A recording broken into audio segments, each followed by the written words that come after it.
Okay, so you want to start an OnlyFans agency.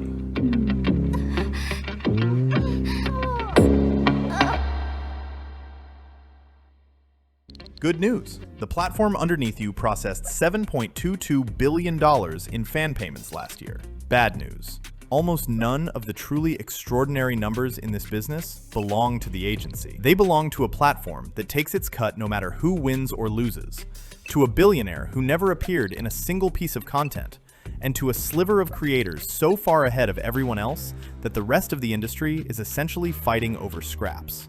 By the end of this video, you'll know exactly how the money splits 4 ways before an agency owner sees a dollar. The mechanism that makes chatting, not content, the real product being sold.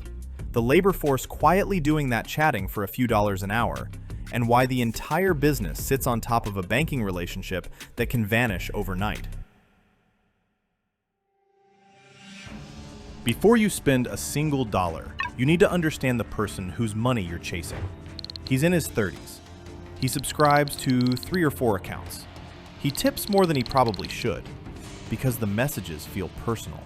Like she remembered what he said last week, like she was thinking about him specifically. He doesn't know the person typing those replies is a worker in the Philippines managing 5 other inboxes simultaneously, paid $4 an hour, working from a script. That gap between what the fan believes is happening and what's actually happening is the product an OnlyFans agency sells. Now look at what the platform takes before you see anything. OnlyFans keeps 20% of every subscription, tip, and pay-per-view sale. In 2024, fans spent $7.22 billion. OnlyFans kept $1.41 billion before a single creator got paid, and posted $684 million in pre-tax profit. Its majority owner, Leonid Radvinsky, personally collected $701 million in dividends that year alone, without ever being the reason a single subscriber clicked unlock. That's the business you're sitting underneath.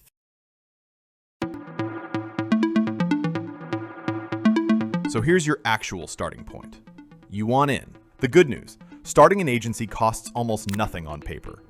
An LLC, a basic CRM, and a Slack workspace for your chatters runs about $1,000. The bad news is that the real cost isn't financial. It's a problem nobody puts in the pitch deck. You have no creators. And every creator worth having already has 3 agencies in her inbox. This is the wall every new agency hits on day 1. To sign a creator, you need a track record. To get a track record, you need a creator. The only way through this is to sign someone no established agency wants. A micro creator with 10,000 to 50,000 followers who's currently making $500 to $1,000 a month and burning out on managing her own account. She's not exciting. She's not in the top 1%. She's the raw material you have to work with before you can work with anyone better. You reach out on Instagram. Your pitch is simple. Let me run your account for 30%. I'll handle every message. I'll optimize your pricing. I'll grow your earnings. You just create content. If you're lucky, 1 in 15 responds. If you're good, 1 in 5 of those signs with you.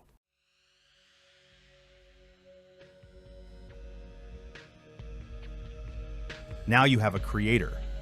Here's what you've actually built. Only around 17% of fans ever message a creator directly. That 17% generates roughly 70% of all revenue. The subscription fee gets someone in the door, and the messages are where the money actually lives. Your job isn't content management, it's sales. Running a high-volume, personalized sales operation through someone else's identity, 24 hours a day, across every time zone her fans are in. To do that, you hire chatters. Realistically, 2 or 3 people in the Philippines or Eastern Europe, recruited through Upwork or Telegram groups, paid $3 to $5 an hour. You give them a script and a folder of the creator's photos and videos they can reference when selling pay-per-view content. You build a CRM document tracking what each fan has said so the chatter can fake continuity, remembering his dog's name, his job, his last purchase. This is the actual operational core of your business, not brand strategy, not content calendars. A rotating team of low-paid workers pretending to be someone they've never met, upselling custom content to men who believe they have a genuine relationship. It works. That's the uncomfortable part. The average revenue per fan goes up significantly when this system runs well.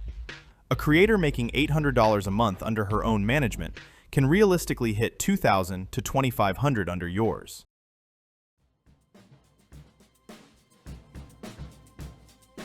Here's what kills most agencies before they ever get to scale. You have no leverage. In every other management business, music, film, sports, the manager controls something. The contract, the calendar, the connections. In OnlyFans, you control nothing. The creator owns the account, the subscriber list, and every relationship you've spent months building. If she decides to leave, she takes all of it. You take nothing except the lessons. And she will be tempted to leave. Not because she's ungrateful, but because the math is obvious. Once you've grown her from $800 to $2,500 a month, she can see exactly what's happening. She could hire her own chatters on Upwork for $4 an hour. She could keep the full 80% that remains after OnlyFans takes their cut. The only reason she stays is inertia and trust, and both of those erode the moment a competitor agency offers her a better split. This is what happened to nearly every agency that launched between 2021 and 2023. They grew a roster, demonstrated the model worked, and then watched creators either go independent or get poached by larger agencies willing to take 20% instead of 35%. The agency's fixed costs, chatters, software, ad spend, kept running. The revenue collapsed. There's a second way this ends badly, and it has nothing to do with talent retention. In August 2021, OnlyFans announced it would ban sexually explicit content. The reason wasn't moral, it was banking. Visa, MasterCard, and their processing partners had threatened to cut off OnlyFans entirely over reputational risk. The platform reversed the decision 6 days later after what it described as fresh assurances from banking partners. But the episode proved something every agency owner needs to understand. Your business doesn't sit on a platform. It sits on a banking relationship that the platform itself barely controls. Since then, the compliance costs have only grown. Age verification laws in multiple US states, the UK Online Safety Act, the EU Digital Services Act. None of that cost is optional, and all of it creates pressure that flows downward, from payment processors to the platform, to agencies, to creators. Any tightening of that banking relationship can freeze agency revenue mid-month, with no warning and no appeal process. Industry guides for new agencies treat merchant account freezes not as a worst-case scenario, but as standard operating risk to plan around.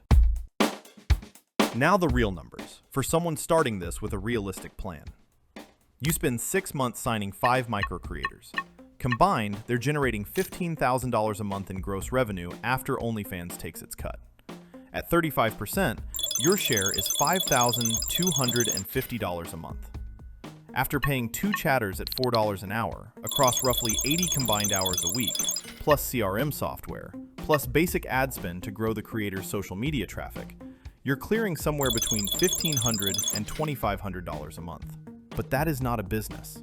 That is a side project that requires more attention than a full-time job. To make this work, you need one of two things. Either you scale to 15 or 20 creators, which multiplies your chatter overhead, your management complexity, and your exposure to creator churn all at once. Or you find one creator in or near the top 1%, someone already making $10,000 or more a month, and build around her exclusively. The second path is where the money actually is. A single creator making $20,000 a month, with you taking 40%, generates $8,000 in monthly revenue. Your cost to service one account is dramatically lower than servicing 10. Your chatter team is smaller. Your operational risk is concentrated, but manageable. The problem is that getting a creator at that level to sign with an unknown agency is nearly impossible without an existing track record. And the existing track record requires years of grinding through the first scenario. So here's the honest version of both scenarios. Optimistic. You grind for 18 months with micro creators.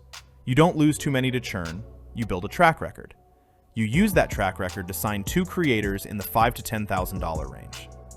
At that point, with a lean operation, you're clearing $8,000 to $12,000 a month in real profit. Your business is worth something.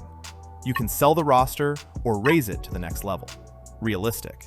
You lose 2 of your first 5 creators to a bigger agency in month 4. Your revenue drops faster than your costs. You spend 3 months trying to replace them, while your chatter team sits on reduced hours you're still partly paying. Your merchant account gets flagged during a routine compliance review, and your payouts are frozen for 6 weeks. By month 10, you've made less than $20,000 total and spent more hours on this than any job you've ever had. The gap between those 2 scenarios is not skill. It's luck, timing, and whether the 1 or 2 creators who actually matter decide to stay. That's the business. The platform takes 20% whether you win or lose. The creator takes the subscriber list when she walks. The chatters take their hourly rate regardless of results. And the banking relationship that makes all of it possible can close overnight for reasons that have nothing to do with you.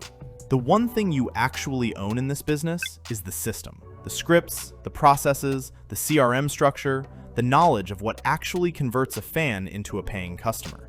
That's real. That's transferable. That's what the best agencies are actually selling when they pitch a new creator. The question is whether you can build that system before the money runs out.